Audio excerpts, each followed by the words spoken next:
Qarang, xo'p, sizga buni sirrini hech kim aytmagan. To'g'ri, siz uchun pista quvvatdori, boshqa. O'rtoqlar, bu miyani davosi. Miyani haqiqiy davosi bor-ku. Sizga buni aniq aytishmagan. Ibn Sino nima degan bilasizmi?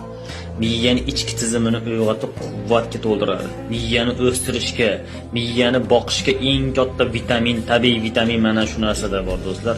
Millionlarga bolangizni davolatib yuribsiz, lekin aslida miya bilan yurakda haqiqiy dorisi bu do'stlar. Haqiqiy.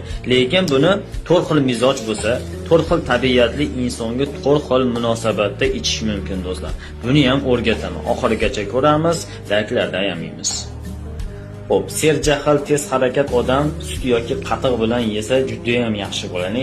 Tez harakat qiladi, jahli juda ham uzoqali bir jahl qiladigan odam, nervli odamlar buni sut yoki qatiq bilan tuyib turib iste'mol qilishni tavsiya qilgan do'stlarim. Biz ham tavsiya qilamiz.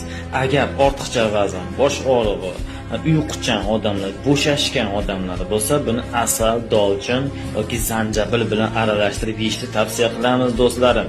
Uchinchisi, ishchan yoki jismonan sust. Ishga boradi, lekin jismonan sust, tez xafa bo'luvchi, jizzaki odamlarga, ko'p o'ylaydigan odamlarga buni limonli iliq suvlar bilan yoki oddiy pistani tuyib turib iliq suv bilan yutishni tavsiya beramiz do'stlarim. Juda ham mo'jizasi yuqori bo'ladi, shifo Allohdan. To'rtinchisi, yurak urishi juda ham tez, hayajoni yuqori, tezda hayajonlanib ketadi. Energiyasi zo'r lekin, ammo tinchligi yo'q. Yuragida miyasi tinchlanolmaydi. Bunaqa odamlarda pistani limonli suv yoki namatak choy bilan qo'shib turib, aralashtirib ichishni tavsiya beriladi do'stlarim.